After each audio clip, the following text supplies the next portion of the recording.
नमस्कार साथियों, मैं परख शर्मा शासकीय राघव कृषि उच्चतर माध्यमिक विद्यालय बोहानी में कृषि संकाय से व्यावसायिक शिक्षक।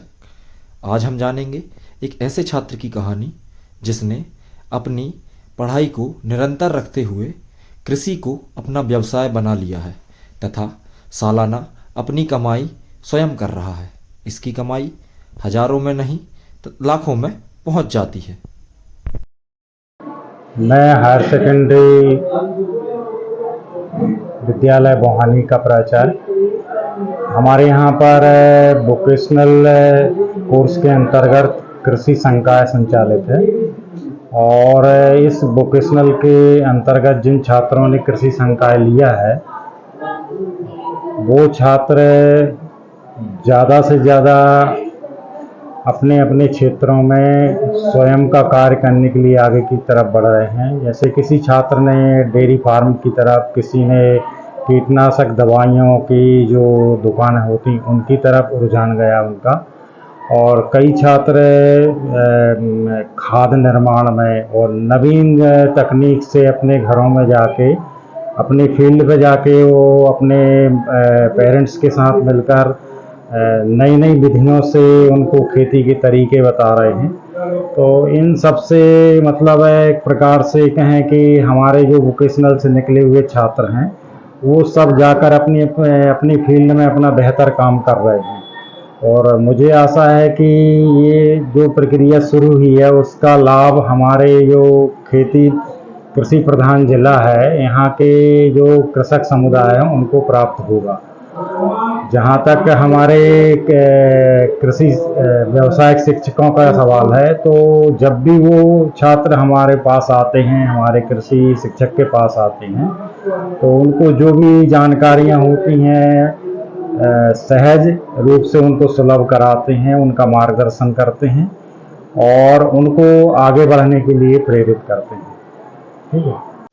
मेरा नाम महेंद्र कुमार गौरव है। मेरे बालक का नाम साहिल कुमार गौरव है। हम लोग पूर्वजों से खेती करते आए हैं। तो मेरा बालक राघव शासकीय कृषि विश्वविद्यालय में पढ़ता है, उसमें कृषि पढ़ाई जाती है। इसलिए मेरी भी सोच है और मेरे बालक की भी सोच है, खेती से हट के कुछ करें, नई तकनीकी करें, खेती में नया विकास करें।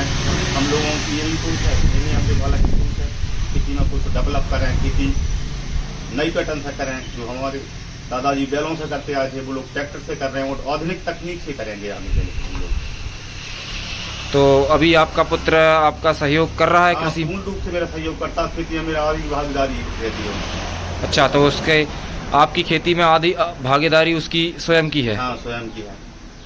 धन्यवाद। मैं साहिल गौरव कक्षा 12वीं व्यावसायिक शिक्षा का छात्र हूँ।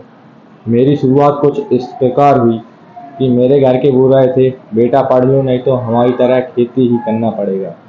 जब मैं व्यवसाय शिक्षा से जुड़ा तो मुझको लगा कि खेती करना कोई गुनाह नहीं है, एक बहुत ही अच्छा व्यवसाय है। फिर मैंने खेती करना स्टार्ट किया। मैंने कुछ सब्जियां लगाई तो उसमें मुझको ना ही नुकसान हुआ था, ना ही ज़्यादा प्रॉफिट हुआ था। फिर घर के बोलने लगे कि अच्छा पागलपन है, ना कुछ प्राप्त हुआ है ना कुछ। तो मैंने फिर दोबारा किया अगली साल, तो उसमें बोलने लगे कि क्या फालतू फिर करने लगे, तुम पढ़ो, तुम्हारी पढ़ने की उम्र है, ये कर रहे। तो हमने फिर किया, उनकी नहीं मानी। तो फिर उसमें हमको अच्छा प्रॉफिट हुआ। उसके अंतर्गत घर वाले बोलने लगे हाँ कुछ तो बड़ा प्रॉफिट तुमको करो। फिर हमने थोड़े थोड़े बढ़ाया हमारे व्यवसाय को खुद ही। तो फिर आज यह कंडीशन है कि घर की 50% खेती को हम खुद संभाल रहे हैं। अनाज बेचने के लिए मंडी के भाव को जानना बहुत ही ज़रूरी है। सुबह 4 बजे जाते हैं मंडी, लाइन में लगते हैं, और जल्दी जाओगे तो जल्दी पाओगे और जल्दी ही फ्री हो जाओगे। समय की बचत भी होगी उसमें, और साथ ही रेट अच्छे रहेंगे। रेट अच्छे मिल जाएंगे तो उसमें काम करने में मज़ा भी आता है।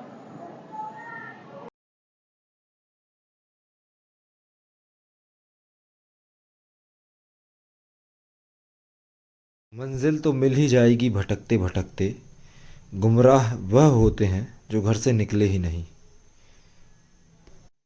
इसी कविता को साकार किया है साहिल कौरव ने जिन्हें अपनी मंजिल दिखाई देने लगी है। सफलता किसी उम्र की मोहताज नहीं है। हर इंसान किसी भी उम्र में अपना व्यवसाय चालू कर सकता है। इसीलिए हमारे साथ व्यावसायिक शिक्षा से जुड़ें और अपना तथा अपने आने वाली पीढ़ी का भविष्य उज्जवल बनाएं। जय हिंद।